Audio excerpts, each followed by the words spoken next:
কি জবান ফোন করে ডাকলি কেন ভাই? ডাকার একটাই কারণ, আমার কাছে 50 টাকা আছে, আর একটা ওষুধের পাতা কিনতে গেলে 150 টাকা লাগবে। আর প্রচুর শরীরটা খারাপ, তো 100 টাকা যদি থাকে আমাকে দিন না ভাই। না রে ভাই, 100 টাকা তো নেই, অনেকদিন কাজকর্ম বন্ধ আছে, পয়সা কোথায় পাবো এখন? যদি পাই তোকে তখন পরে তাহলে দিব। কোথা থেকে ম্যানেজ করে যাবেন? ওষুধের ব্যাপার তো। কিরে ভাই কি করছিস? চল চল চল মাল খাবো। আর 375 নেবো, 200 টাকা আছে, 100 টাকা সব দিয়ে দিবি, টাকা খাবো। চল।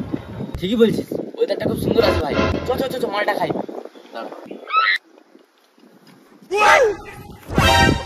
একটা কথা বলবো? বল। কথাটা কিস্তি মেনে বলবো না ভদ্র ভাষা বলবো? তাহলে এদিকে গান ফেটে যাচ্ছে, আমার মানে শরীর খারাপ, আর 100 টাকা তো মদ খেতে দিয়ে দিলি।